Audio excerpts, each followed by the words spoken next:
Yo, what's going on, y'all? This is Marcus Rosa, aka Mazuma TV, back at y'all with some more boxing talk, man. We got some things that we currently need to discuss that's going on in this boxing world, man. We're gonna talk about Jaime Munguia keeping his win after failing a performance enhancement drug test against Bruno Surace. We're gonna talk about Canelo Alvarez believing that he will have Terrence Crawford scared of his power. Then, of course, we're gonna get into some open boxing topics. You feel what I'm saying? Shout out to everybody that's in the building thus far. If y'all could go ahead and hit the like button on the way in, that'd be very much appreciated. We on the road to 4K. We well into the 3,100 mark. About to hit that 3,200 mark in due time. Shout out to the nation in the mob for making this possible. Y'all go ahead and get the likes on the up. Let's get the algorithm on the up so that people know that Mazuma TV is live. You feel what I'm saying? Shout out to the boy Simba Boxing in the building. Calm-minded. Forever dedicated. Smoochie. Marlon 2631, what's going on, y'all? What's going on? How we feeling tonight? Hope everything is well with you and yours. I mean, we got some things that we need to discuss, man. We're going to have a serious conversation. Ralph in the building, what up? Man, we're going to have a serious discussion about this situation, man. And we also going to revisit some things, man. I don't think Devin Haney's solution to PED users, ain't such a bad idea. I'm gonna just say that. That's how we gonna start that. Coffee Plan, what up? Chris Maldonado in the building, what up? Agent 86, what's going on, brother? What's going on? How we feeling? Man? How we feeling? What's on the people mind? Before we get into the topics, what's on the people mind, man? Lee Jackson, what up? Yasir Ali is in the building. What up? Definitely hit the likes, y'all. We got 15 people in here already. I'm assuming the notifications done got sent out. So if y'all can go ahead and show me some love with a like, that'd be very much appreciated, man. Let's pop up on these potentially new potential subscribers pages. You know what I mean? Let's get this channel growing. Y'all. Trying to hit 4K by the end of the year. If we could get it done, let's get it done. Or at least get close to it. You feel what I'm saying? That's the goal. You know what I mean? What's on your mind? Forever dedicated say, would you bet on Crawford-Canelo fight? Am I going to bet on the Crawford-Canelo fight? I don't know. I'm going to have to tap in with my betting brothers to see what's the best move. You feel what I'm saying? I got a lot of homies that do parlays and all that shit. But historically, every time that I've made a bet on a fight, I've always come up short. Always. I have literally never won a parlay. I got terrible luck with betting. But you know what I mean? I might just go for it. You feel me? I might. The mindless consumer, what up? I mean, I'm just being honest with you. I have yet to win a parlay. I remember I had to put a parlay up for I think I put $10 up. And if I'd have won like $1,200. And I lost by one fucking rebound, bro. Bro, I was so close. That was Tobias Harris that fucked that up, man. Yeah, I mean, definitely tragic, Smoochie. That's a fact. But anyways, Smoochie says, speaking of bets, somebody in Connecticut won the $1 billion jackpot for the Powerball. For real? God damn. So, with all the taxes and shit they take out for the lottery, he probably gonna come home with if I had to guess, they taking at least half of that. Yeah, I mean, probably a little bit more. So he probably whoever won that joint in Connecticut probably gonna walk away like 400 mil, 450 million, 500 million, which is insane. You know what I mean? That's a stupid payday. I would not trip at all. No, Coffee, I'm not saying it ain't money. Shit, you could give me 10% of $1 billion. I'm chilling. Trust me. I wouldn't complain about that. You know what I mean? But with taxes and everything, he probably going to come home with like 400, 450, probably somewhere close to 500 million. That's phenomenal bread. Smoochie said somebody out in Connecticut won the Powerball for $1 billion. Sheesh. The motherfuckers getting to it. Shout out to the homie in Connecticut, whoever got that joint. Let me see. Yasir Ali says thoughts on Showbiz saying Munguia was set up for PEDs. I don't watch Showbiz, so this is the first time that this is coming across my desk. But I'm gonna just say this based off of the things that I've heard about Showbiz and all that. I'm not surprised that he's going with conspiracy theories instead of sticking to the facts. Like this dude Showbiz pushes these bullshit narratives. You know what I mean? Consistently, hardly speaks on the facts. It's a lot of speculation and bullshit that he puts together, and he tries to sell it to the people. But anybody with a logical mind or any sort of intelligence whatsoever would know that he feeding the people bullshit. You know what I'm saying? So it's just kind of funny that he's putting these conspiracy theories out here talking about Munguia was set up for PEDs instead of holding Munguia accountable for being irresponsible, putting something in his system that made him test positive for PEDs. You know what I mean? It's just funny to me, man. I just know that if somebody that looked like him tested positive for PEDs, like a Devin Haney or a Shakur Stevenson or whatever the case is, I highly doubt that Showbiz will be putting together some type of conspiracy to back up them testing positive for PEDs. How about these motherfuckers be on that shit and they got caught? How about Jaime Munguia wasn't? Since we're creating conspiracy theories, let's come up with something that actually might actually be true or actually makes sense. Jaime Munguia fought Bruno Surace in Mexico, got knocked out, upset of the year, and was doing an immediate rematch with Bruno Surace. Probably was questioning his abilities to take a shot. Probably felt like, he didn't believe in himself going into the rematch. Probably had a lot of doubts, unsure of himself. So he looked for something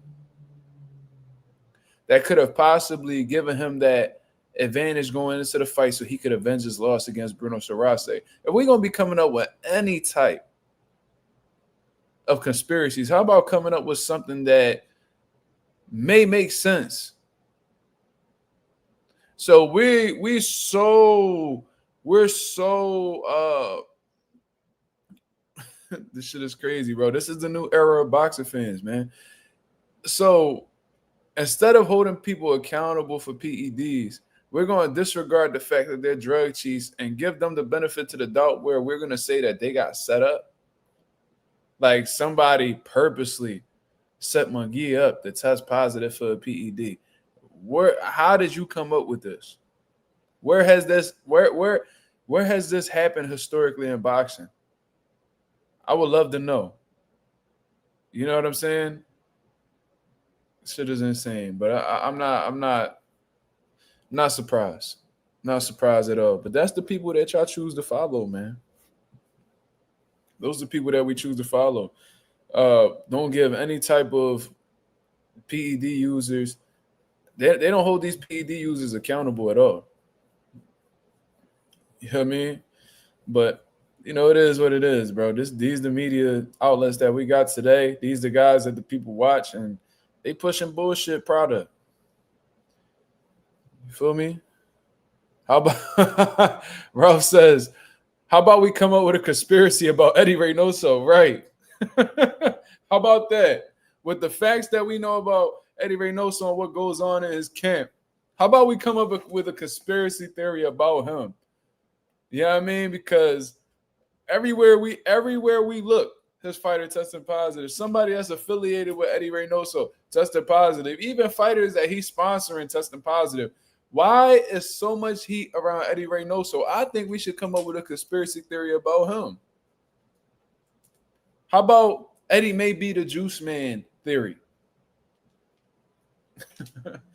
How about if you need to get an advantage over guys, or you know what I mean, you want to become a superhero overnight, just join Eddie Reynoso.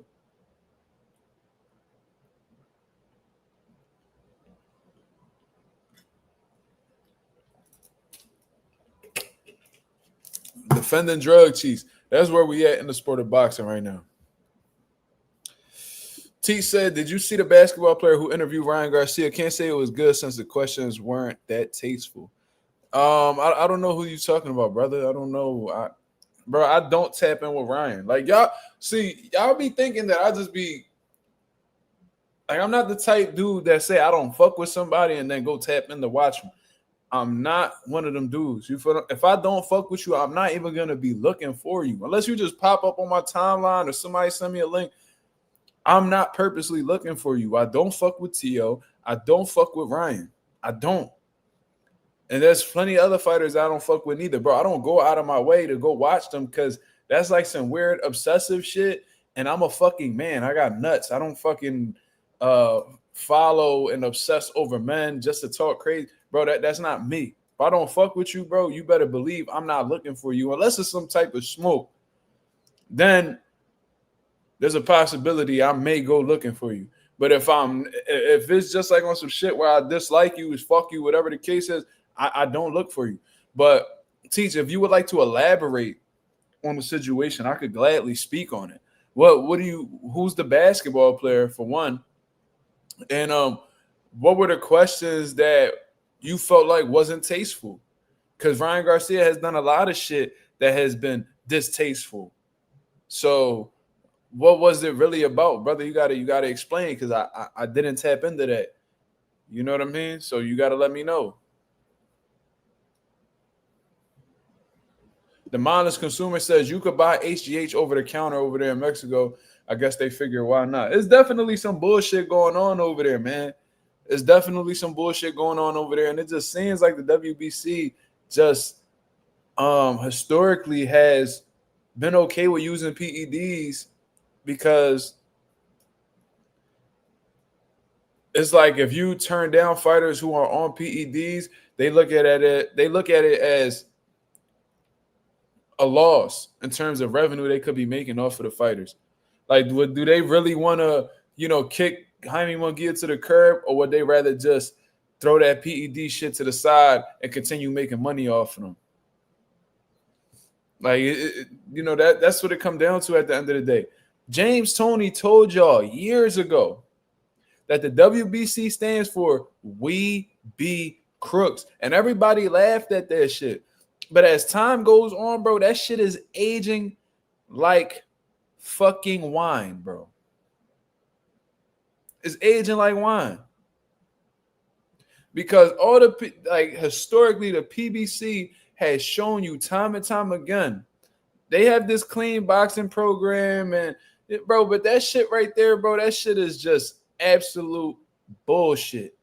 That's just to get you to think that they're against PEDs. But whenever it's somebody, especially somebody who is Mexican like Mauricio Suleiman, he does whatever he can to side with the PED users and make the PED users feel like it's okay, or they just so effortlessly give them the benefit of the doubt and clear them of any wrongdoings. How can you do that? How could you be so quick? If y'all advocates for the sport of boxing and understand that clean fighting should be going on at all times, if y'all genuinely believe this, why are y'all so okay with clearing fighters of wrongdoings? And then it's like, y'all say y'all did some type of investigations. Y'all use science. What is it that y'all fucking doing to clear? Like, what scientific research are y'all doing to give you guys that reassurance that these guys didn't take it knowingly? I don't think there's anything that a scientist could do. I don't think there's anything that WBC could do, any type of research, whatever, investigation. There's nothing that can be done to prove if a fighter took a performance enhancement drug unknowingly or not. Unless, you know what I mean, you found like something that was contaminated or whatever the case is. If they had like a motherfucking what's that shit called? A serial number or whatever. You know what I mean? They go and buy that same supplement if they see that the same batch number. So let's say this right here is contaminated with clenbuterol, right? They're going to look at this. They're going to be like, okay, this is the company. This is the name, blah, blah, blah. This is the batch number. The batch number is labeled on the product. So they go into a store. They buy the same product that has the same batch number. From there, they'll be able to look and see And if this is contaminated with a clenbuterol, just like the other one is, then you can have a justifiable case and be like, oh, okay, he just, you know what I mean, unknowingly took this and this was contaminated. But if I take the same batch number and I see that this isn't contaminated with clenbuterol, then we know some bullshit is going on. So that would probably be the only way where I may give somebody the benefit of the doubt. I might. But let's look into this right here, man. Let me share the screen for the people to see.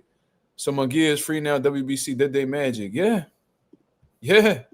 pretty much. So let's look into this. Shout out to ESPN for putting this article together. Shout out to Andreas Hale for creating this for the people to see.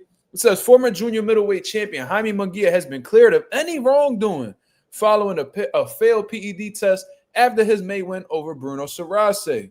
The failed PED test was a false positive caused by accidental contamination with pregnenolone,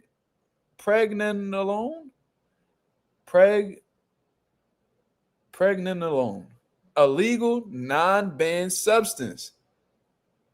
So I need somebody to clarify this for me.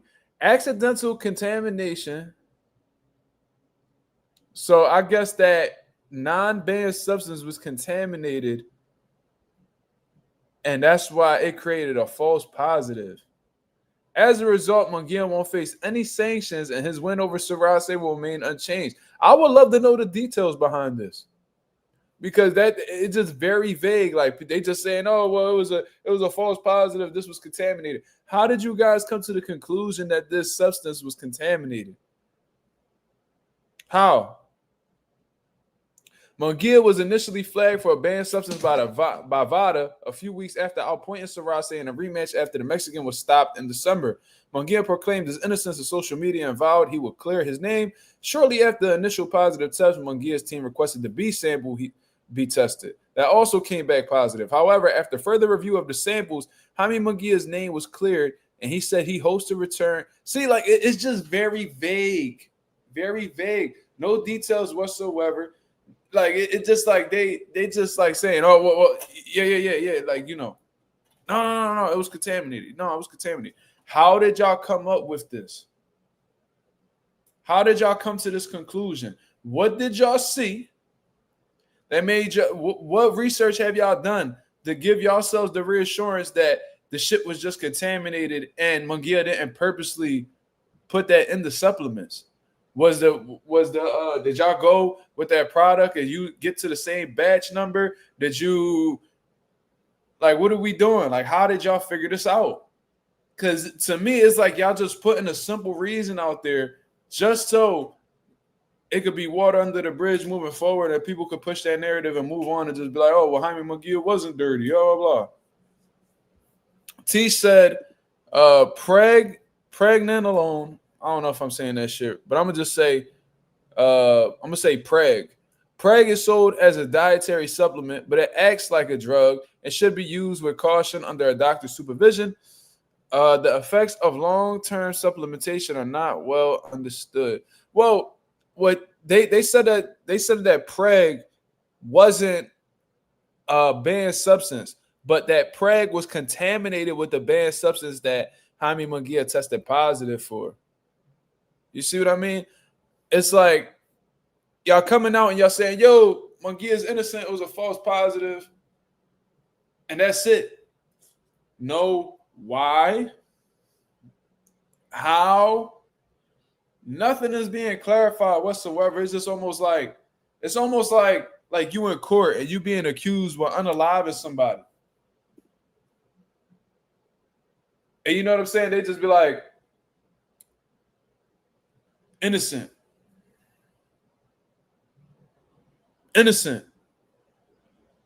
How is he innocent? No, he's innocent. He didn't really do it. Okay, but how did y'all come to that conclusion? Oh no, he's innocent, man. Whatever. It was he wasn't there when it happened. Okay, how did y'all come to that conclusion? That's where I'm at right now. It's like, okay, y'all saying that he's innocent and it was a false positive. How did y'all come to that conclusion? Why aren't you being specific with why aren't you giving details, in this situation to give us clarification on what happened? Oh, he's innocent. He didn't unalive that person. How do you know? Oh no, he was falsely accused. How do you know? How do you know? George says that what was that substance? Jaime Munguia tested positive for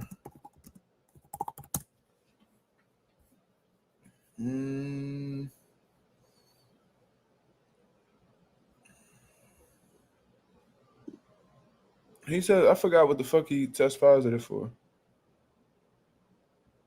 So he returned an adverse analytical finding for an exogenous origin of testosterone metabolites in a urine sample. So he has something in his system that was unnatural, was producing testosterone at a rate that the body isn't capable of doing.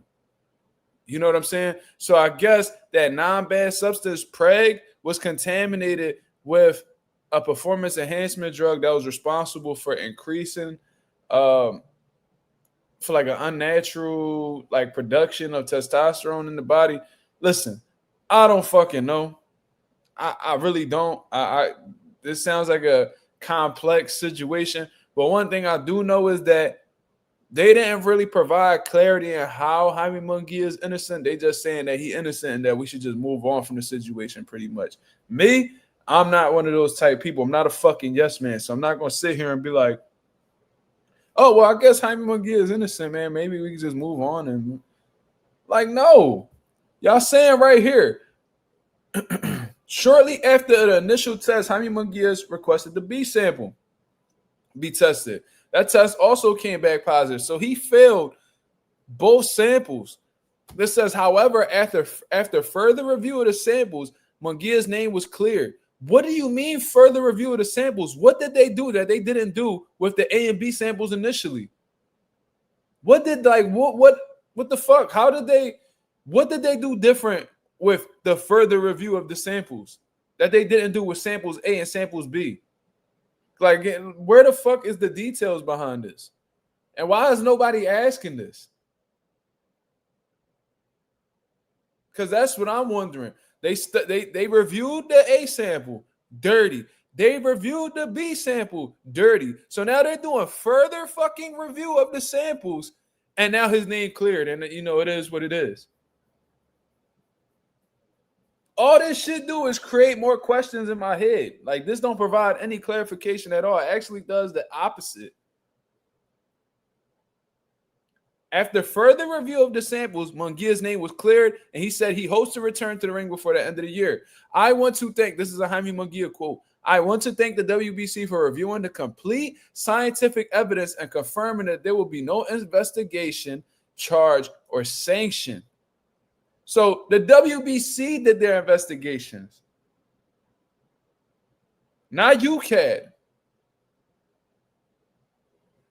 not the UK anti-doping. They're not the ones who did the investigation, but the WBC did. And the WBC determined that after further review, his name is cleared, false positive, it is what it is.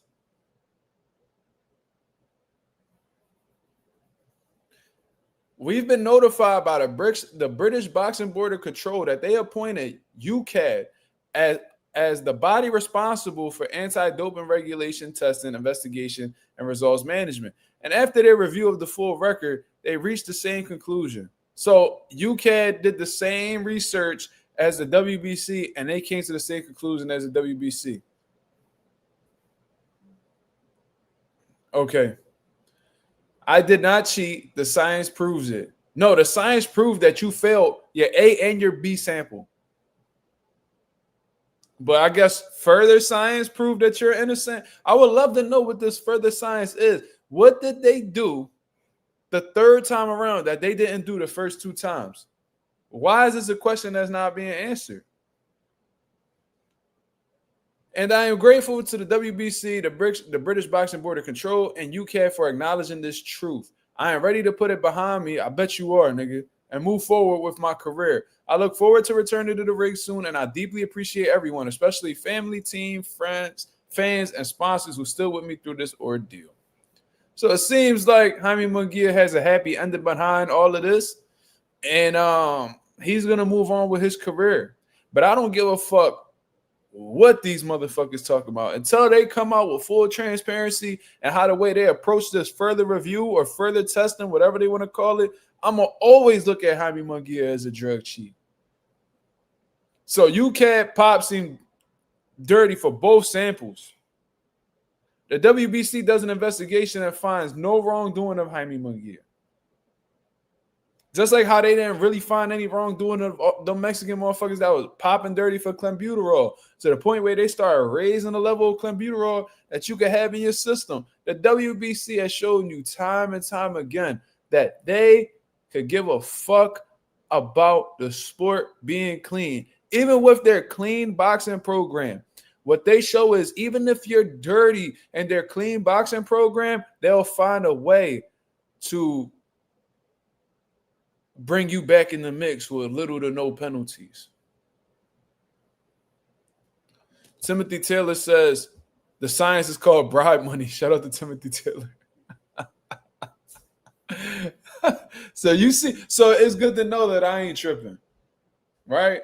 Because when I read these things, like like with Luis Ortiz, when he popped dirty, right?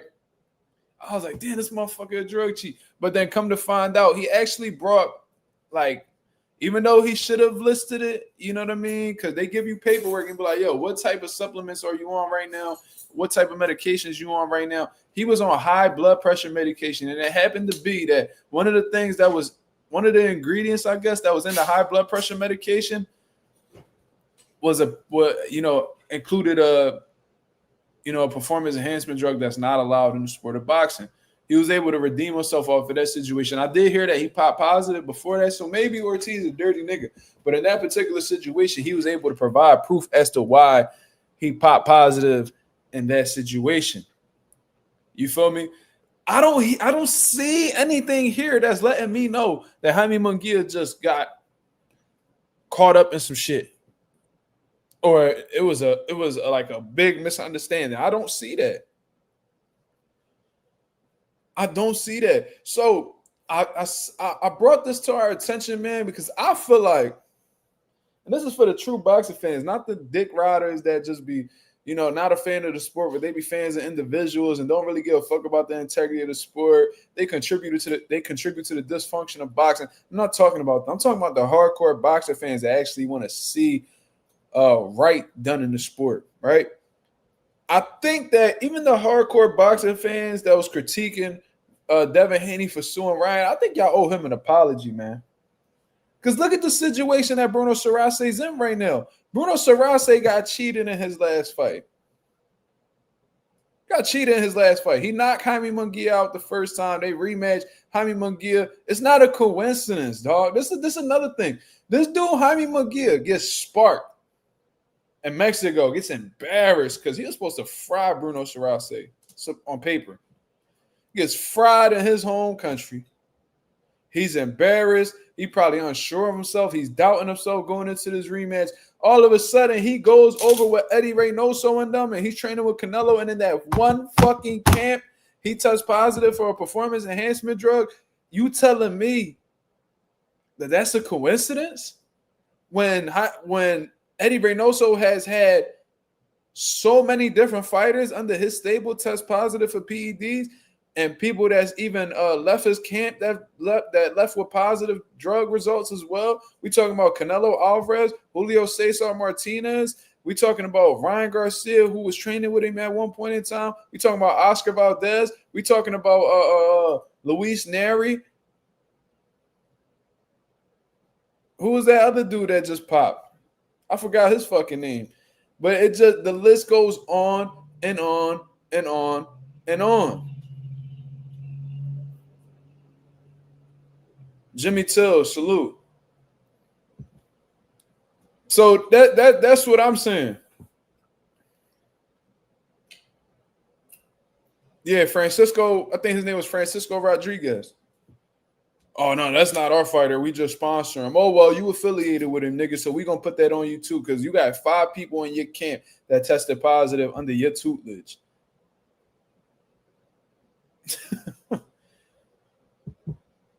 You think it's just a coincidence? If y'all believe that's a coincidence, then y'all probably the type motherfuckers that think it's a coincidence that, you know, every time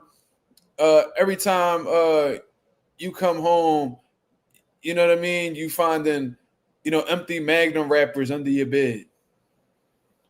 Huh. Every time I come home, it smells kind of weird in here. This I don't wear condoms, so why is there some always under my bed? Like, you one of them type niggas. Something weird going on over here.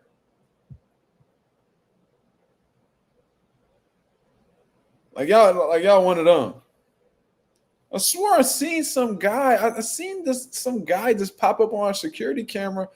Oh, I don't know. Like y'all that foolish.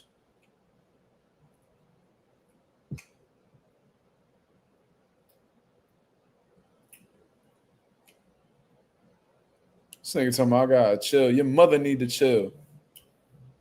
Your mother need to chill for naming you Jimmy, you fucking weirdo. The fuck up out of here.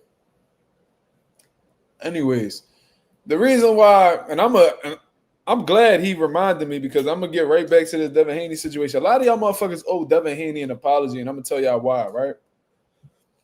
Because Devin Haney, like I said at the very beginning, literally gave us a solution on how we go up against performance enhancement drug takers in the sport of boxing. Because one thing I told y'all is that these state athletic commissions don't penalize these guys, you know, enough. These sanctioning bodies, they don't punish these guys enough. And I told you guys what I feel like will completely one of the biggest solutions that could be done in the sport of boxing to really deter drug cheats from being drug cheats is to hurt they fucking pockets. These state athletic commissions ain't gonna do it. These fucking sanctioning bodies ain't gonna do it. You know why? Because they don't want to penalize these guys to the point where that fighter may not consider coming back to that state to perform again. That could be a loss of money that they don't want to experience. They don't want to take that L. These sanctioning bodies, they're not going to penalize these fighters too much, especially a guy like Canelo Alvarez who generates millions of dollars, because if they punish Canelo Alvarez like in a brutal way, when Canelo Alvarez comes back or whatever the case is, he's not going to want to do business with them anymore. So it really comes down to money and them just protecting their assets. You feel what I'm saying? That's just the reality of the situation. So I said, if you really want to hurt these guys and really have them second guess taking performance enhancement drugs, you got to hit them where it hurts. And that's their pockets. And I said that Devin Haney was on to the right idea in suing Ryan Garcia, because me personally, performance enhancement drug users, they don't deserve to walk away with a purse after they blatantly cheated to have an unfair advantage against the fighter. Simple and plain. It's really that simple. Bruno Surace, I really hope that he sues Jaime Munguia. I really hope he does. I want to know what this first. I would need to have more transparency. What's this review that you guys did? What was this? What was this science that y'all conducted to really prove that you're innocent? How were you able to determine that Jaime Munguia unknowingly took performance enhancement drugs in that training camp for that rematch in Bruno Surace? I need to know, because if y'all not able to give us a clear answer, then there's no way that you could justify Jaime Munguia being a clean fighter or having a false positive. There's no way. What research did y'all do to come with the conclusion that without a shadow of a doubt, Jaime Munguia took a PED unknowingly? That's like almost impossible to determine. Unless there's just some type of research that I'm not privy to, or something that's just, you know, completely unheard of that they brought out of the box to like, I don't know. Fighters need to drop the WBC and boycott them.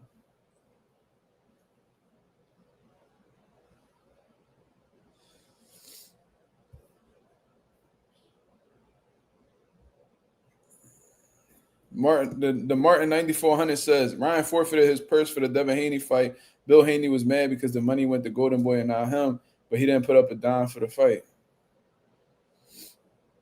What I'm saying, I highly doubt. How much of that money did they take? I forgot what the amount was, but I know for sure it wasn't Ryan Garcia's whole purse.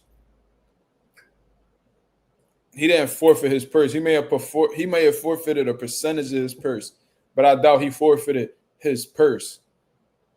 Let me see.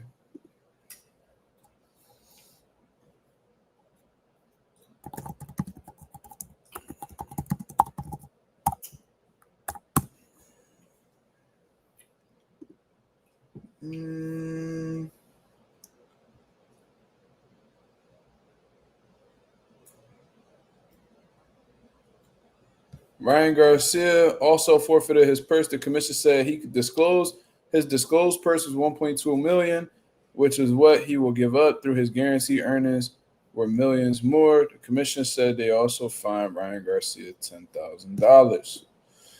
Okay. Well, we all know that Ryan Garcia, they can only take the guarantee that the commission holds for the fighters. I get that. But one thing that we do know is that Ryan Garcia made off way more than $1.2 million for the Devin Haney fight. And my whole thing is whatever he made need to be given up. Whatever. If he made $25 million, that's what need to be given up. Yeah, I mean, that's how serious I take this PED shit. And I guarantee you, if motherfuckers took my approach, we would not be seeing PED users no more. Because one thing they not going to do is try to fuck up their money. I also feel like PED users should be given L's for that. A no contest, I feel like that's a slap on the wrist. If you out here taking PEDs and you fighting motherfuckers, you do not deserve to have a no contest on your record. That's a slap on the wrist. You deserve a fucking L. Because you know how in boxing today, if you just get 1 or 2 L's, it drops your stock significantly. Yeah, that needs to happen to PED users too.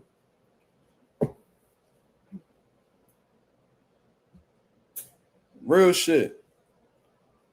But I be feeling like I'm one of very few channels that are really hard on PED users. Like motherfuckers care one day because it's a headline, then the next day they don't give a fuck no more. You know what I mean? It is what it is.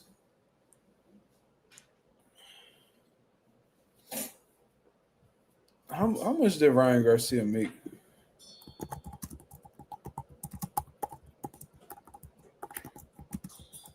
I don't think they ever disclosed it publicly. So according, I don't know where they got this from. Garcia claimed to have made around $50 million. Let me see. I don't know where they got that from.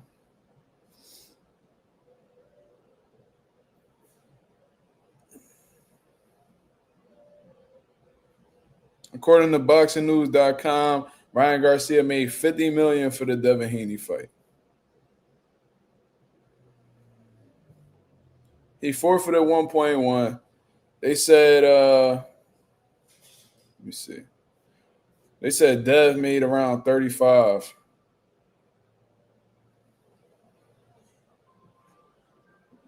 I don't know. But they also said Haney scoffed at that number, suggesting he actually made more. Look, I don't know, but these motherfuckers made a shit ton of money. They made a shit ton of money.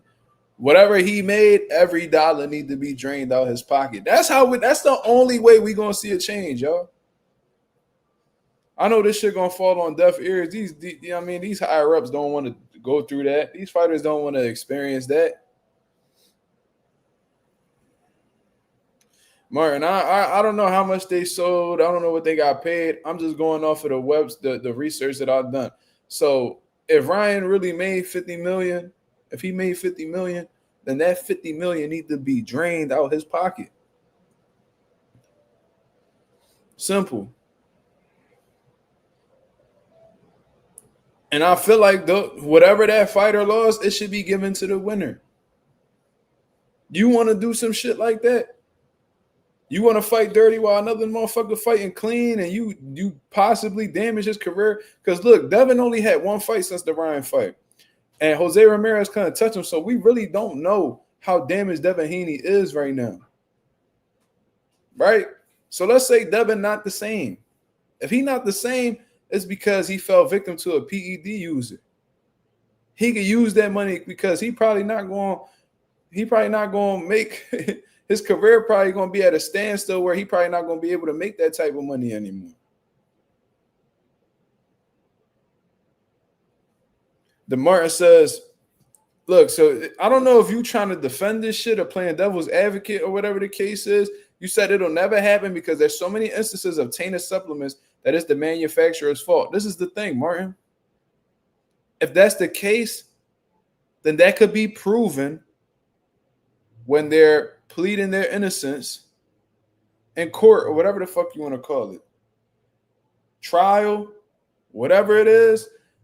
If that's a frequent incident and that's something that falls, you know, on the manufacturer, whatever cases, then they could use that as evidence to why they're innocent. If they're not able to bring that to the table and prove and bring that type of evidence to the table and be like, yo, this is why I'm innocent. I don't know how many times you've seen it in the UFC, brother. Like I said, if that was Ryan Garcia's excuse, then you better believe, you better believe that he would have used that to prove his innocence. And we would have just moved on. All right, contaminated supplements. It is what it is.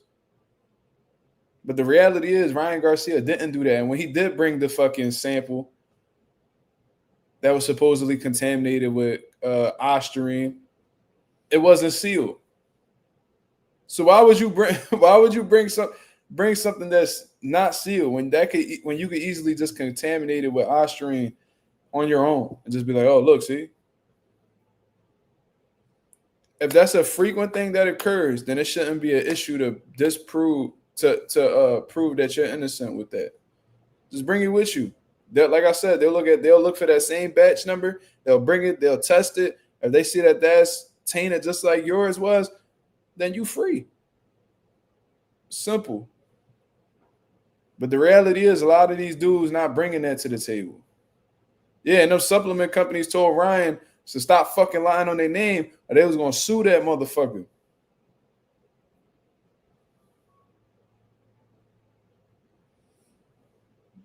So it is what it is.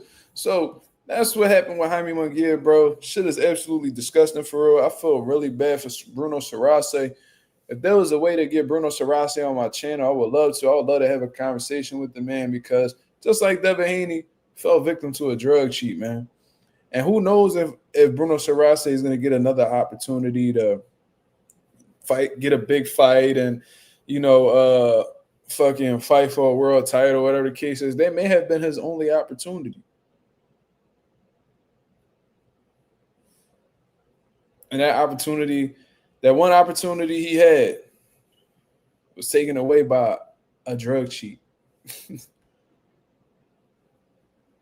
You know what I mean? So it is what it is. That's my whole take on that situation right there. Shout out to everybody that's in the comments talking that talk. They should at least get a third fight. Outer Powell says that. I doubt it. I doubt Munguia gives him that opportunity. I think he's just going to be happy that he was able to redeem his loss and go about his career. And then that'll just further show that Jaime, you know, he's not really too sure of himself. Whenever I hear a guy test positive for PEDs, the first thing that comes to my mind is they pussy. They not sure of themselves. You know what I mean? They looking for some type of advantage because they don't really believe in themselves. You feel me? That's what I think. And I think Jaime's one of them people. It is what it is. Bruno knocked out Jaime. Jaime cheated. Facts, big soldier. Edgar versus Jaime too. Goofies. They definitely goofies, but I would rather deal with the goofy and Edgar Berlanga who just think he the shit, but he not, rather than the drug cheat, bro.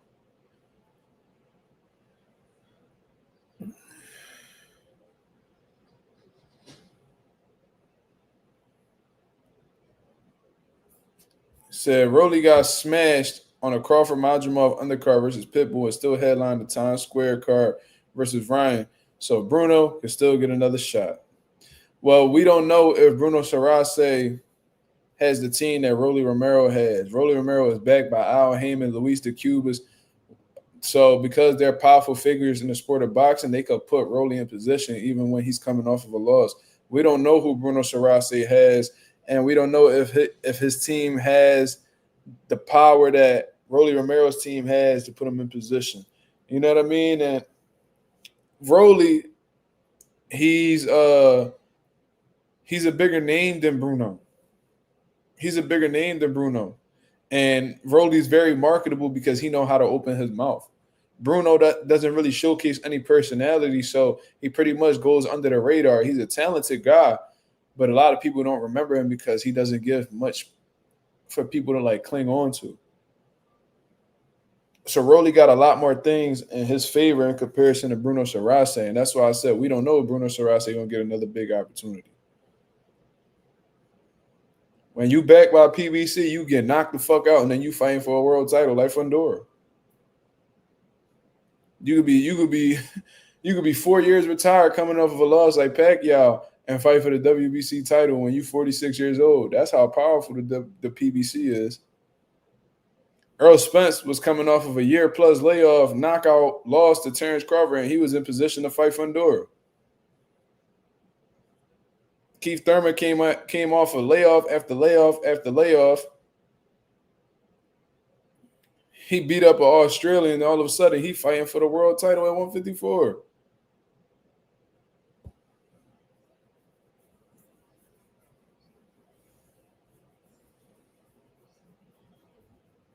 Fundora was a last-minute replacement. Regardless, he still got the opportunity.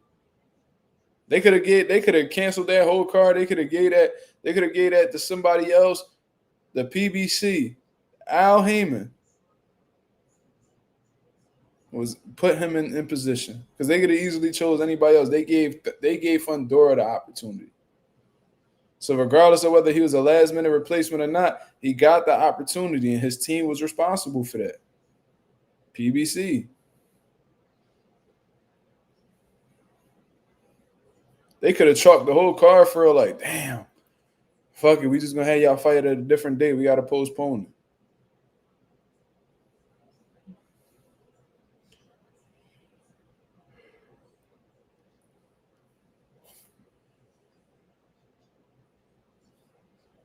This motherfucker, bro. This motherfucker not hearing me, bro. He just trying to play devil's advocate for everything I'm saying. He ain't adding no substance to the conversation. He just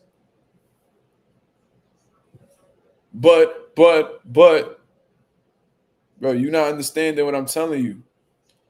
Canceling, even if they only had 4 cards in 1 year, a cancellation is very possible. And they could have just moved it to a different date and still had 4 cards in a year. Postponements happen all the time. You can have a 4-fight agreement with a network or whatever the case is. If a date not working out, guess what? They're still going to have it done within that same year. They're just going to have to move it to a different date.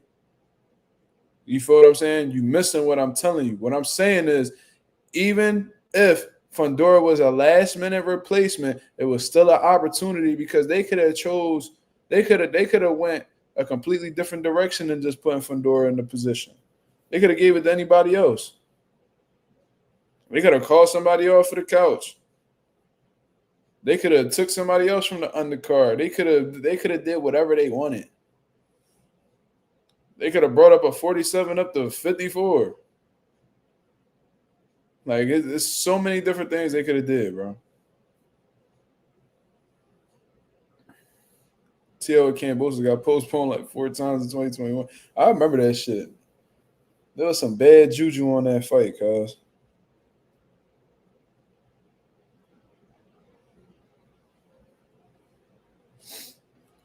But yeah. So, man, I'm done talking about this Jaime Munguia situation. You feel what I mean? I wanted to talk about what Canelo Alvarez said because Canelo Alvarez is extremely locked in, yo. I think that's safe to say at this point. I put out a video earlier. If y'all saw it, y'all saw it. You know what I mean? It is what it is. If y'all didn't, please go check it out. It's just my thoughts, my opinions on the whole Terrence Crawford and Canelo Alvarez fight that's coming up. Which fighters do I hate personally? I'm not going to say I particularly hate anybody. I mean, that takes a lot of energy to do, and I'm a busy man. I would rather invest my energy into more productive and positive things. So I don't think I personally hate anybody. I think you got to personally know somebody to hate somebody, and I don't know these dudes, so there's no way for me to actually hate them. But what I am going to say is that there's fighters that I'm definitely not too fond of, and I could say that I genuinely dislike.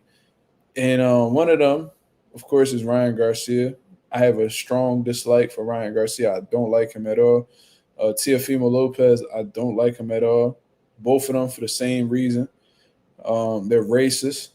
And one of them happens to be a drug sheet. Who else? I think it's really them two. And other ones is like something cool, and then, you know what I mean, some like I probably find corny. Who else? I don't know. I don't think I really like Canelo. He a drug cheat, so I don't fuck with him. But it's like, you know what I mean, he cool. I mean,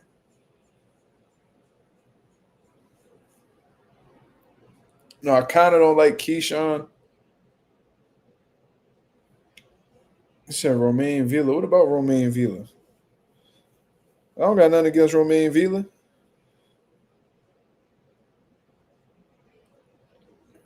Tank, yeah, Tank be hard to Tank. With me, it's like I'm disappointed with Tank. I mean, my whole thing with me is like disappointment because, you know, he could easily be a part of these big fights and give fans what they want, but he don't give a fuck about what we want. He say it.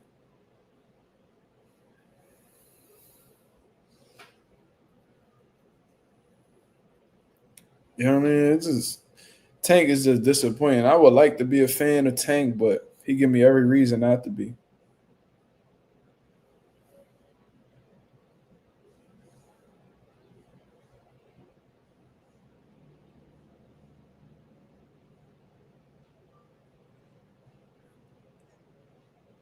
Tay said, remember after he beat Speedy, he said black easy to beat and they don't train hard. He said that?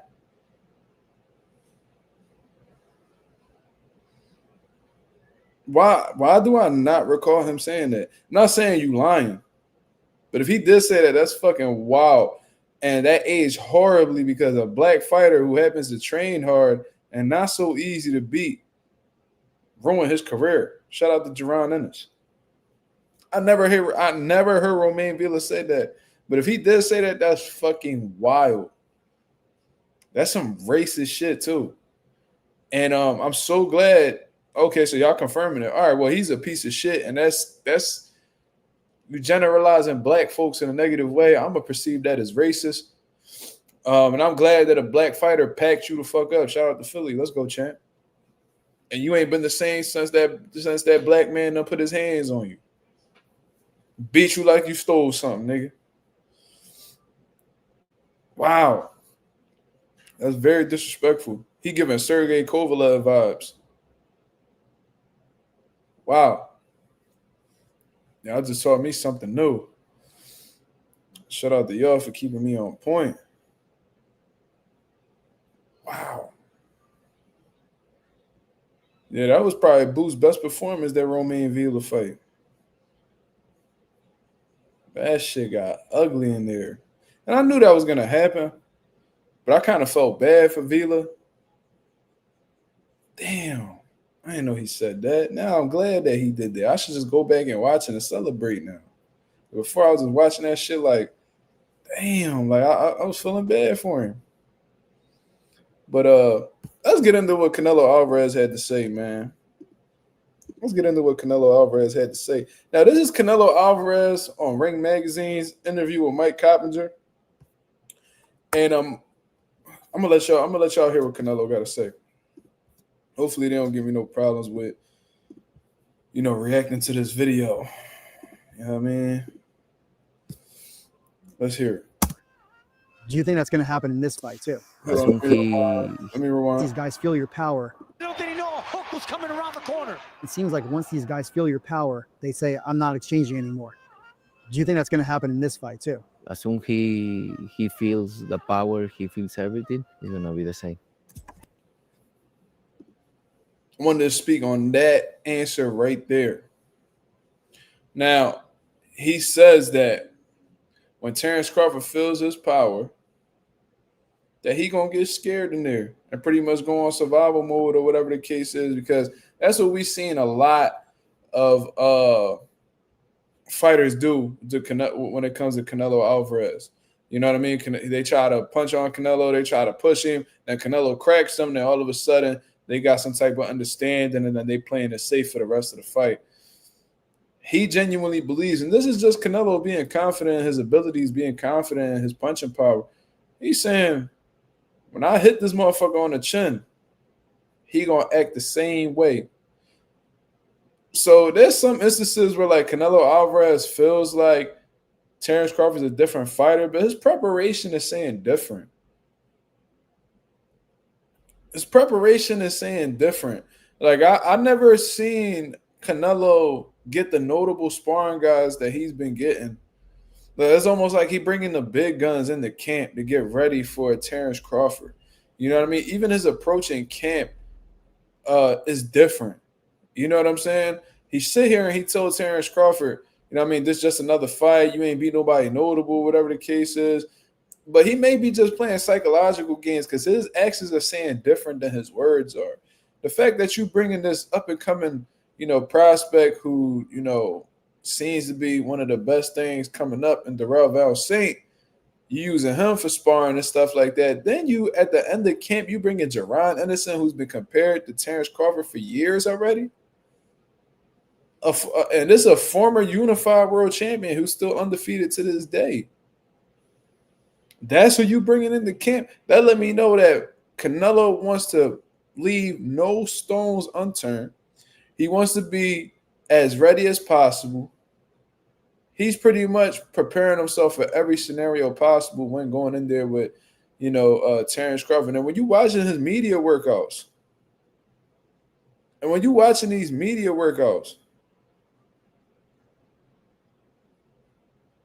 he's even approaching the pad work different. Now, when you watch Canelo Alvarez do his pad work with like Eddie Reynoso and stuff, it's a lot of drill-based,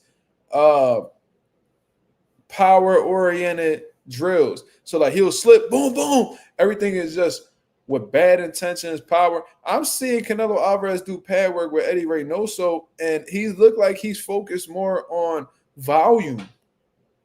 Now, it might be completely different in the fight, but it's like he looked like he's attempting to use all his tools when he's doing these training sessions.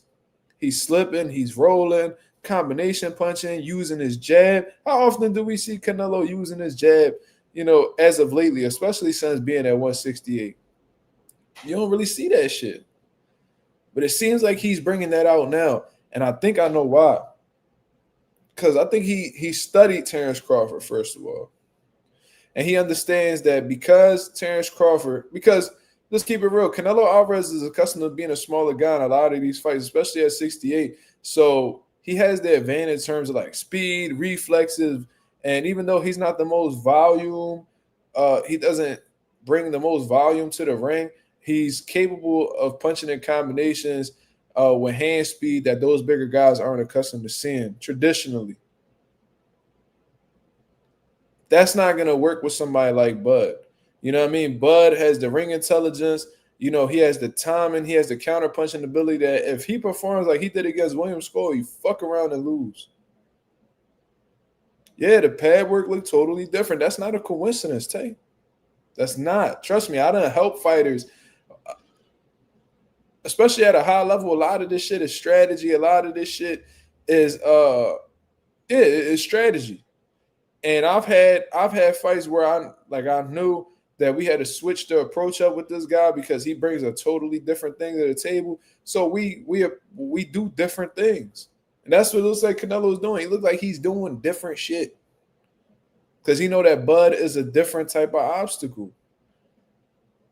This is a guy who has respectable power. This is a guy who has good skills, good lateral movement, good counter punching ability, great timing, responsible defense. He gets hit here and there, but shit, everybody do. You know what I mean? Solid defense, great understanding of distance, great finishing ability. Terrence Crawford is the full package. And he has a lot of advantages over Canelo outside of the power and the size department. Yeah, Terrence Crawford's older, but he's much more preserved than Canelo Alvarez. Canelo done been pro since he was 15, has 60 plus fights. That's a lot of training camps. And I remember them saying back in the HBO days that Canelo got like 5 or 6 fights on his record that's not in the books. Dude been a professional more than half his life. Really think about that. 15 years of his life, he wasn't pro. 20 years of his life, currently, he's pro. 19, 20 years right now, he's pro. The majority of his life has been dedicated to being a professional boxer. That's a lot of wear and tear, y'all. But according to Canelo Alvarez, he feels like even though his preparation is telling a different story, his actions are showing a different story, he feels like Crawford is going to fold how everybody else folds in there when they get hit by him. Let's play that shit back again. I want y'all to hear it yourselves. Down Jermell Charlo.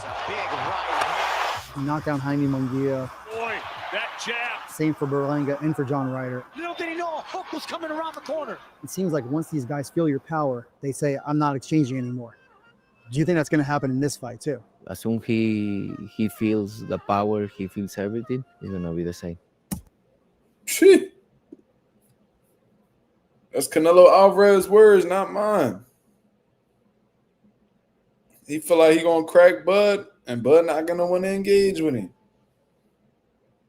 Do we believe that Terrence Crawford will take that approach, y'all? Now, me personally, I don't think Bud cut from that cloth, man. I'm not saying that this will happen, but I think that Bud is the type competitor and the type of dog that he would rather get sparked than not pull the trigger, y'all. That's just what I think. That's how I view Bud's character for the years that I watched him. I think that Bud ain't the type motherfucker that's just gonna keep his hands in his pocket. You know what I mean? Like he ain't shy. You feel me? I think that he'll go out trying before he fold up. I just think that Bud got too much heart for that.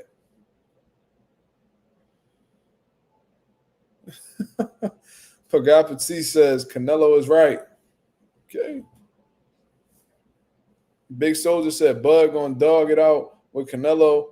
Bad move. Coffee says hope he don't get greedy.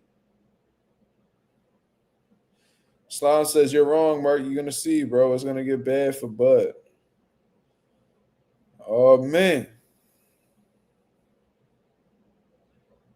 I don't know. It just like Bud's character all these years has let me know that he ain't got no bitch in him. So I think even if Canelo lands some shit on him, it's not going to discourage Bud.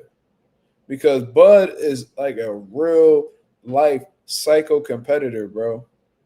And as long as he got that mentality, he never gonna feel like he's out of the fight.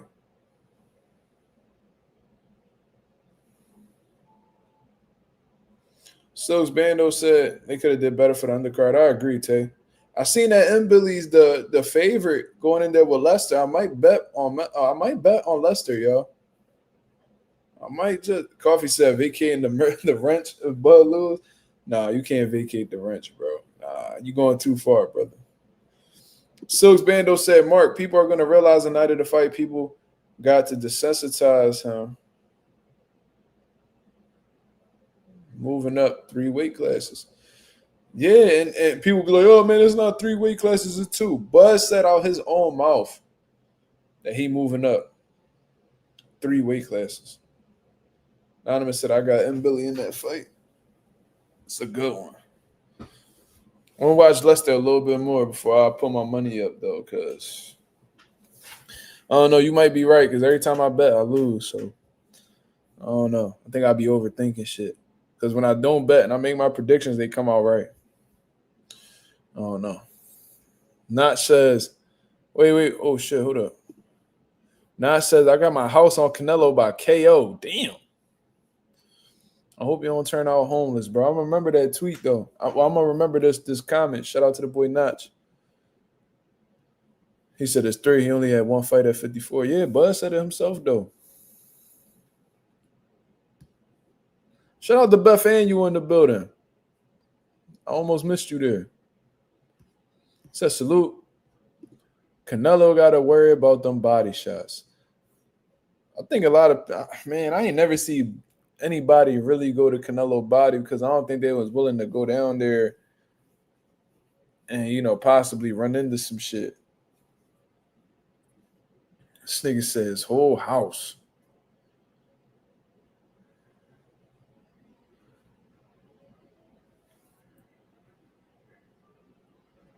Slam said if Canelo lose, I'll get timed out for 2 lives. I don't think so, brother. We ain't doing that to you. You annoying. But we won't do that to you, man. I'm gonna have a fight party at the crib, by the way, man. Yo, Chris Maldonado, I don't know if you're still in the chat, but if you want to come through, bro, come through, man. I forgot to tell you. I know Coffee playing scary, but you say you in West Philly, right? Pull up on me, man. You know how epic it'll be if Coffee Plant and Mazuma TV was in the same room talking boxing? We got a face reveal of Coffee Plant. Man, the YouTube community might shut down. The nation might shut down the Coffee Plant and do a face reveal, you know what I mean, on Mazuma TV. What? Coffee Plant just as popular as I am, because we be having the trolls coming in here and the first person they talking about is Coffee. I don't know how far Coffee lived from me. You gotta ask him that. DBN has a video of the comments Villa made in reference to black fighters. Wow. I don't know how that went past me. Damn. I ain't gonna read it, but look what Not said.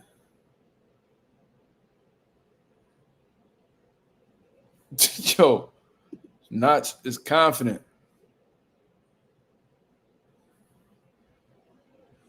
Coffee said I'm tripping. How I'm tripping?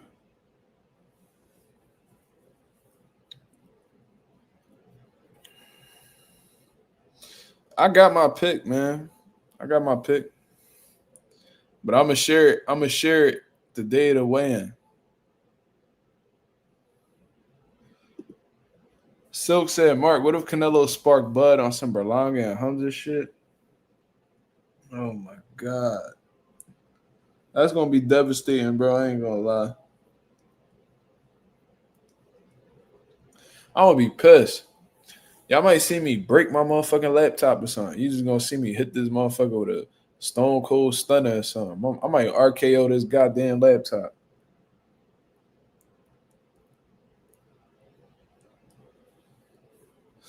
Said if I go to Philly, I'll be down to go on live with you in person if you will. Of course. You gotta make your way down here, man. But you gotta find out where you staying because you can't stay here. Motherfucker.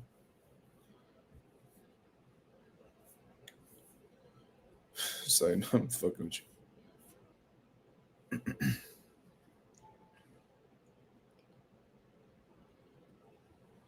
George says, is there a chance you change your pick the day to weigh-in, or are you all in on your pick? It's possible that I may change my pick, brother. You know how I know, George? Because I already done switched it a few times. I was like dead set on Canelo. Then after his performance against Skull, I was like, oh, that's something. He said, let Slime sleep at pivot. His big ass going, Use the ring canvas as a blanket.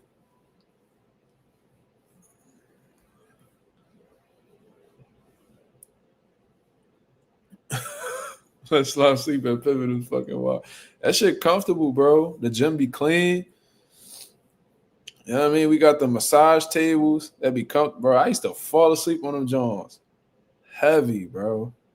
Like when my son was waking up every 2 hours, bro, and I had some time to go to the gym a little early, I get there at like 3. I fall asleep on one of them massage tables. I wake up 5:30. Like, damn. What, bro? I used to use one of the boxing mitts as like a pillow. Be knocked the fuck out. No, bullshit. I would use one of them body shields as a pillow. I'm Jones be. I mean that bitch knocked the fuck out. My pop might shoot you, bro. He's like, who the fuck? Then when it's nighttime, bro, and all the lights off, you can't even see a hand in front of your face, bro. Shit crazy. DOG215, what up? Ain't see you in a minute, brother. How you doing?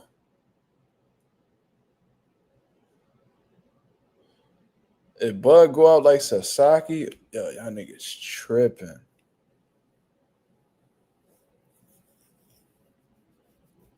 Y'all niggas tripping. I hope Bud don't go out like that, bro. That shit'll fucking have me pissed. You be catching the replay. Salute, brother. Appreciate that. I'll be peeping and I'll get a lot of views on the replays. I'll be getting comments on the replays. I'm like, oh, all right, so people actually go back and watch it. That's dope.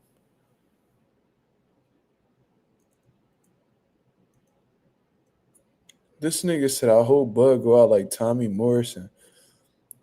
God damn, that's hateful. Yo, did y'all peep that boy I Show Speed was in Philly today?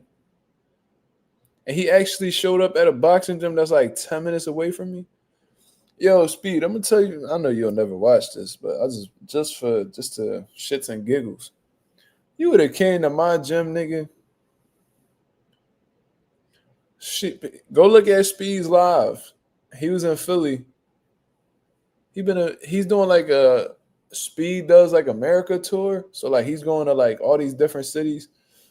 He was in Philly all day today. I seen him down Frankfurt. I seen him down Love Park. He was everywhere, bro. But he showed up in the trenches. He was right off Kensington at Front Street Gym. And this motherfucker was in that gym working out. I'm like, what the fuck? He did pad work. He did bag work, jump rope, body shield work. He did a little bit of everything. It was just like a little quick in and out type jump. I think he was in there with another streamer. I'm like, yo, this nigga, bro, I'm going to tell you what, Speed. You would have showed up to my gym. Niggas would have put you on a highlight reel, cuz I'm just saying. As soon as you would have walked in, I'm like, oh, just the nigga that we like to see. Speed is athletic, yeah, but he ain't got no hands. So, and we had sparring that day too. That'd have been lovely. We had sparring right at that time because I'm having people text me like, yo, Speed at Front Street Gym right now. It's like, what? I wish that nigga would have came over here. We'd have put that motherfucker, we'd have put that nigga right on. He would have went viral for sure. That nigga would have spent the rest of his Philly stream at Temple.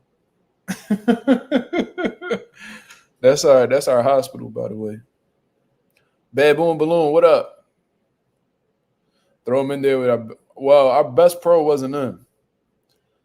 He got a shoulder injury, unfortunately. The pros haven't really been in because nobody really got fight days, so they just been staying in shape on their own time. But my amateurs was there. That'd have been more than enough. What did I make of the streamer Neon hanging out with Boost Ennis in the locker room? I don't really think much of it. You know what I mean? They cool. I don't know. I don't know if you saw my comment, but Salt Poppy got slimed out. Your wish came true. Yeah, bro. Man, I was happy. I actually had seen that shit. So that happened Saturday night, right? So on Saturday night, I was on vacation with my girl. I didn't get to watch the fight. I was out. It was late. I was out. I was at the arcade or some shit. And my girl wanted to buy like a little toe ring or whatever. Why? I don't know. My girl just like to buy stupid shit. She know I got money. So she like, oh, let's go over here. Let's go over here. So I went over there. I checked my phone while she picking out her little ring or whatever, her little jewelry. And I'm seeing this nigga, Tony Ferguson, putting together a Benavidez combination on Salt Poppy. Had that nigga against the ropes. That nigga said, and the ref was like, oh, rookie ass ref. And Salt was like, oh, come on, man, come on, man. I said, man, Tony done punched on your little stupid ass, had you defenseless on them ropes. Man, shout out to Tony Ferguson, El Cucuy, man. I remember when he won the Contender Series. Nigga was a fucking monster. Tony Ferguson versus Nate Diaz. I wouldn't mind seeing that. With boxing, yes. That'd be dope. I ain't gonna lie. I would like to see that. They were saying bad stoppage. I ain't gonna lie, Coffee. It kind of was. Because, like, yeah, Ferguson was swarming him, but Ferguson wasn't hitting him with punches that had him out on his feet or, like, taking serious damage. But at the end of the day, you let Tony Ferguson get off like 11, 12 punches in a row and you ain't throw nothing. So it's like, I thought it was an early stoppage, but at the end of the day, you gave the ref a reason to stop it.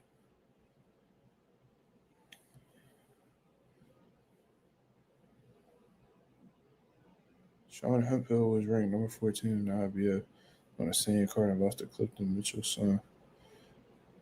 I don't know nothing about that. Salt had no defense. Bro, he's not a real boxer. These motherfuckers be fighting on these little like promotional companies or whatever the case is, and they be feeling like they real warriors whole time. They eat turkey burgers. Let me see. I see somebody mention DOG215 said Boost versus Jamel and is ranked number 1 in the WBA. I just saw that. I saw that Boost putting himself in a great position. He really playing chess out here, making sure that he got everything squared away. So when he gets that, first fight over with Lima, then he could really start putting himself in position to fight for a world title. He told y'all that's his goal, right? Jermell Charlo, he's been sitting back waiting on his opportunity, and it looks like he's about to fight the guy who just beat Yoenis Tellez for the WBA strap. Because from what I'm hearing, Bud's title going to be vacated or relinquished, whatever. I don't know, after the Canelo Alvarez fight. So then that's going to put the guy who beat Yoenis Tellez, I forgot how to pronounce his name. No disrespect. Was it? It's something with an M, I think. You know what I mean? That's going to elevate him to the full status champion, and Jamel could just be like, oh, I'm champion of recess. I'm ready to fight. Let's go. Then Jamel probably going to do what he do to do, and he going to end up having the WBA title. Then from there, Boost might become Jamel's mandatory, and they might fight each other. But I don't know, bro. Should be kind of funny with the WBA super champion because the WBA super champion doesn't get mandatory. So I don't know. We're going to have to see. Luke Rockhold got folded like Stipe. Yo, but Luke Rockhold done got knocked out cold a few times. He probably got some type of neurological damage. I think he should stop. Fighting. Because he done fell victim to some nasty knockouts, bro. You don't want to have that happen to you multiple times. Because your last time getting knocked out like that, you might not wake up, bro. George said, I think it's smart that Boost gets to the vacant WBA belt because some of the champions might not want to fight Boost unless he got a belt. That's pussy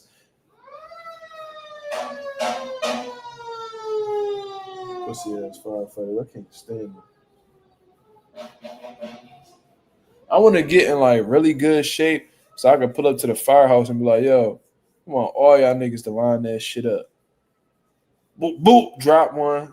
Bring the next one. Boop, like 10, 15 fades out there, motherfucker. Anyways, I definitely think it's smart for Boots to get the vacant W. You making a great point, George. But to be honest with you, it seemed like Jamel already got that shit under wraps with him just being a WBA champion and recess, to be honest with you. I think that he's going to have more of a say-so in fighting for the belt in comparison to Boots. And I just don't see Jamel fighting Boots, in like his first title defense in the WBA. So that might be at a standstill for real. And like I said, when fighters get elevated to like the WBA super champion, all of a sudden, they're exempt of mandatory, so they could pretty much go about their, championship status however they want. I think Boots understands that he's gonna have a hard time, getting these champions to fight him, especially if he looks good against Lima. So I think that he's putting himself.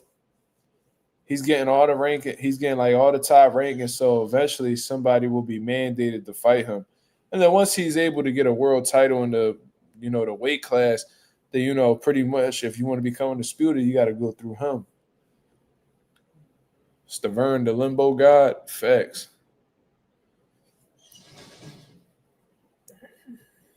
I just seen on IG AB about to fight an influencer on the zone. Well, that motherfucker, I don't like him. His name is like Very Scam Likely or something like that. He clearly has boxing experience. I don't know how much, but he clearly got boxing experience, and he be boxing these dudes who don't have any experience, and he be punching on them. I got a genuine problem with that.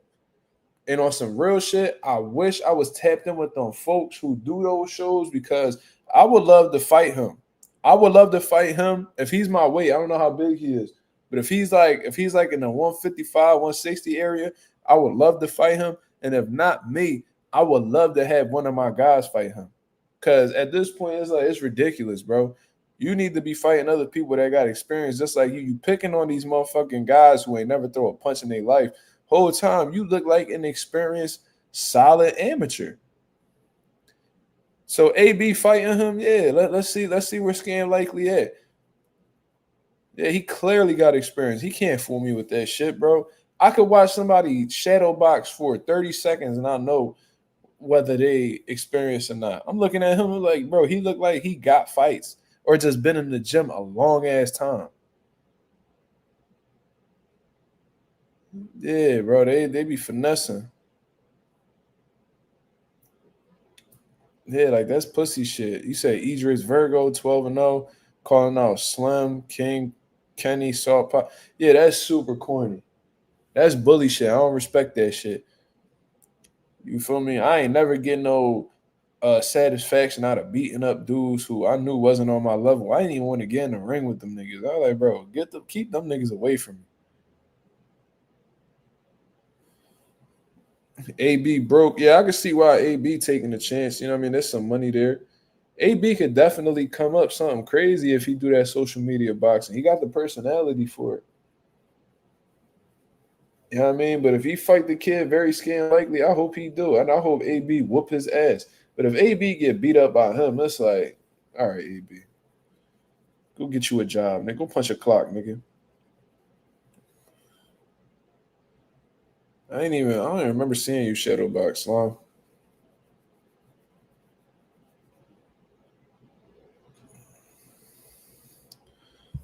Idris. Let's see.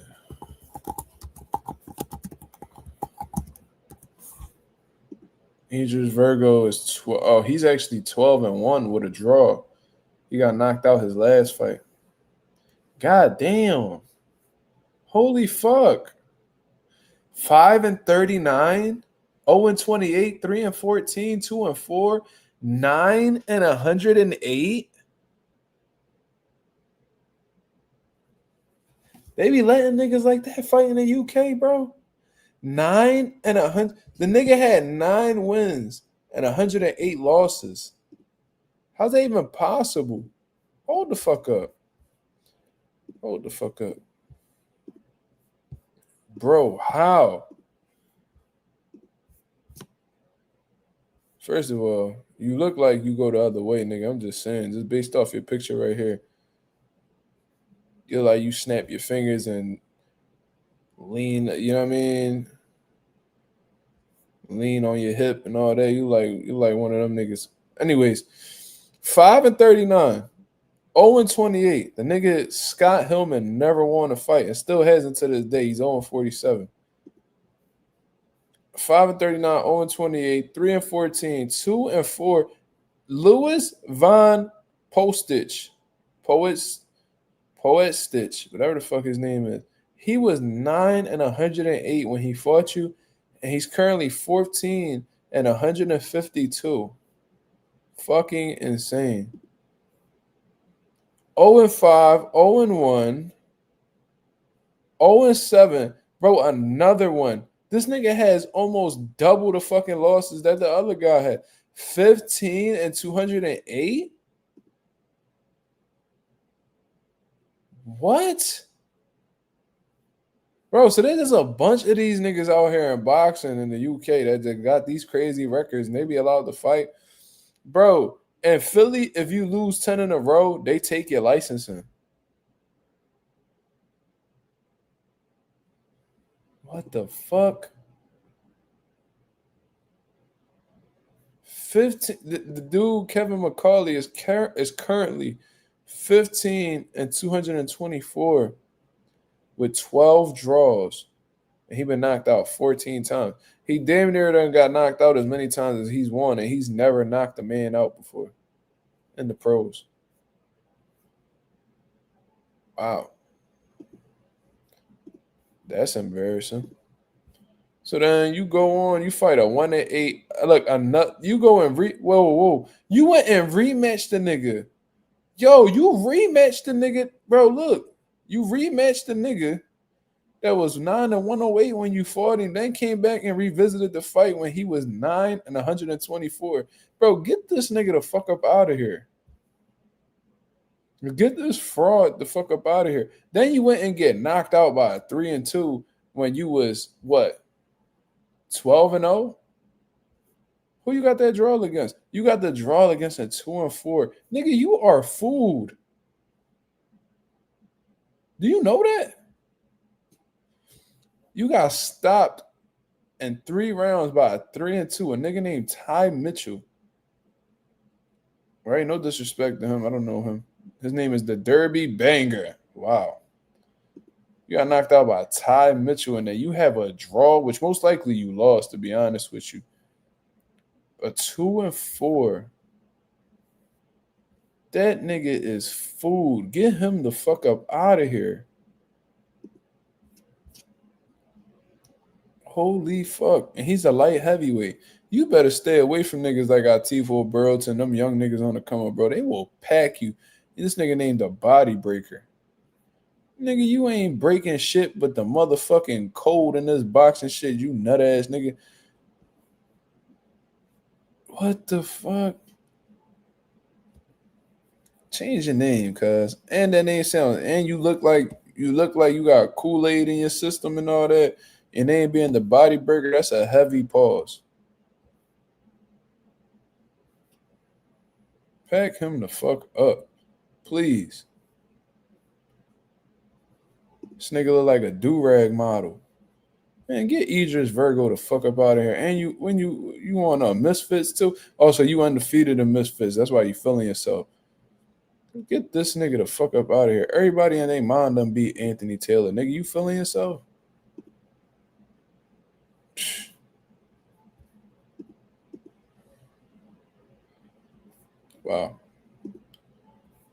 Wow. Crazy. That nigga Idris Virgo, dead ass, look like a do-rag model out here trying to box, man. Get your soft ass the fuck up out of here. Slime said his haircut he looked like haircut number 6 at the barbershop. He definitely looked like he in that book. Remember they used to have a book at the barbershop. Which haircut you want? He like one of them dickheads that be on there. He was on Love Island. Wow. Tay said, have you ever heard of Troy Nash? Nah. Who that? I don't know who that is. Is he a boxer? Okay, he popped up. He's 5-0 with 1 draw. I think his picture looks very familiar. Oh yeah, I did hear this kid. I did actually. I actually seen some clips of him. So yeah, I actually did. See, now this right here is very impressive. This is very impressive. So he started off with the Red Owl, which the Red Owl, they don't put nothing on but competitive fights. His first fight was a 1-6. That's understandable. Second fight, you fight a 5-0. You beat him. You fight a pro debut. I mean, it is what it is. A 2-0 versus a pro debut. It is what it is. You stop him. Then, as a 3-0, you fight a 8-0. Then, as a fucking 4-0, you fight a 9-0.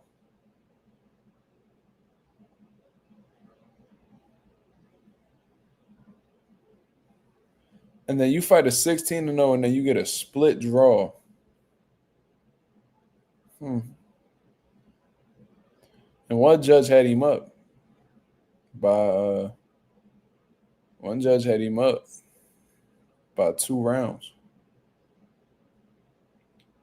It says fight was a split draw after 6 rounds. Quamali advances due to WBC enhanced scoring system tiebreaker. WBC always got some stupid shit going on. He won the fight. That was a draw. They robbed him. Marcus Jagar still subbed. I don't know, but I don't want him to be. So if he ever pops up in my comments, I'm gonna say, hey, y'all niggas packing. Cause I ain't got nothing left to say about dude. I spoke my piece on him. And that's it. This kid is only 20 years old taking chances like that. That's very impressive. Solid amateur record too. 31-10.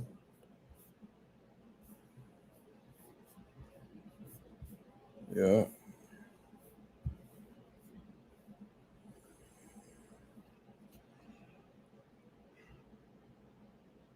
He beat his how Quinn Moses in the amateurs. Christian Ortiz. I'm familiar with Christian Ortiz. Christian Ortiz from Philly. He could rumble.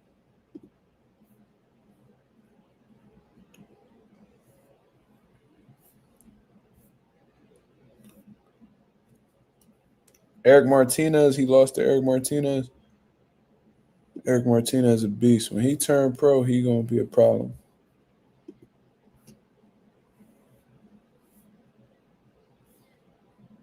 Eric Martinez actually beat my fighter in the Golden Glove finals.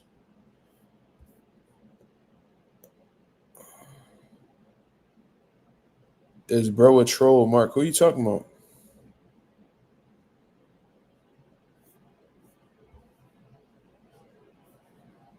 Who's a troll?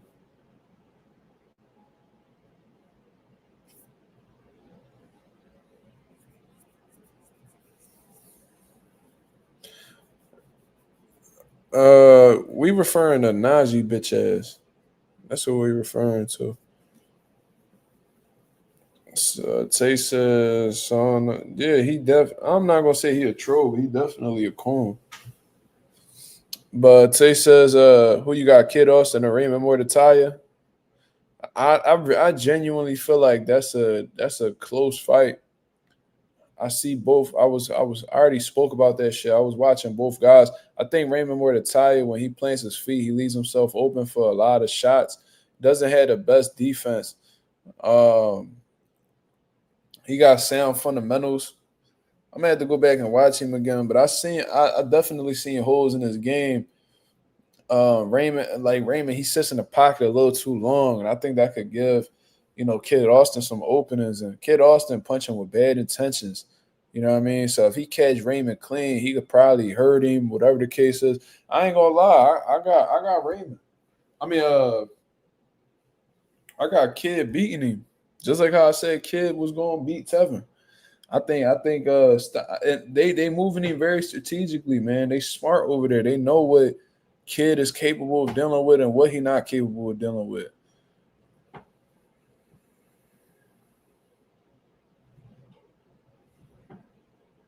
You know what I mean? I think that's a close John. If Raymond is capable of like controlling like the pace of the fight, you know what I mean? I think the more that he's able to slow the pace down and just keep the shit, I think it'll play out more in Raymond's favor. You know what I mean? As long as he's capable of slowing it down. But if, you know, Kid Austin ain't going for that, he's using his athleticism, his speed, his aggressiveness, and volume punching, he could break Raymond up. He could break Raymond up. I'm telling you. And this is somebody who came up, who I watched Raymond come up, and I was like, oh, yeah, he a problem. You know what I mean? So I got Kid beating him.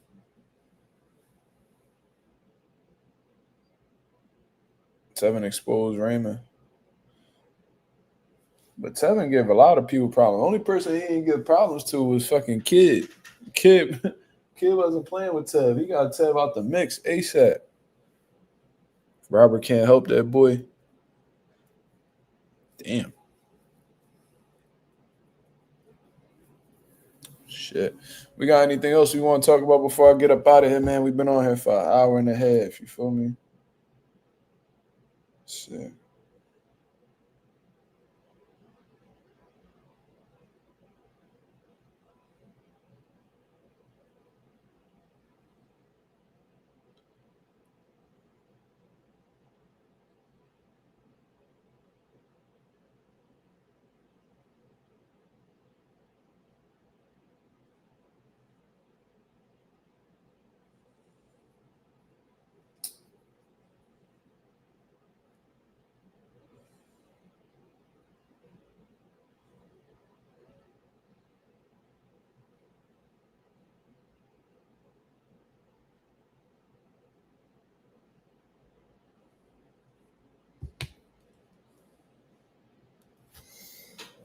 He said T.O. ducking. Thoughts on Bam next fight? It's I think it's a fight that Bam is very capable of winning. It's a great fight. From what I understand, it's a unification fight, so it's definitely meaningful. And I support what Bam doing. You know, that's my guy. Yeah, I mean, so I'm rooting for him 1,000%. That's what we want as boxing fans, right? We want to see what, you know, as close to one champion in the division as possible. If he's doing that, then you got to support them type guys. George said, have you seen the boxing Grand Prix tournament on the Zone? The WBC and Riyadh season have been doing well, giving fighters opportunities. I haven't really taken the chance to watch it. I haven't, so I can't really speak on it. But if the WBC and Riyadh season are doing well, giving fighters opportunities, then, you know what I mean, much kudos to them. Yeah, I mean, these young fighters have a shit ton of potential. Some people just need that, you know, opportunity to showcase their abilities. And I'm sure if they keep doing that, they're going to find some diamonds in the rough out there, motherfucker, for sure. Let me see. Seems like the division with the biggest superstars be ducking.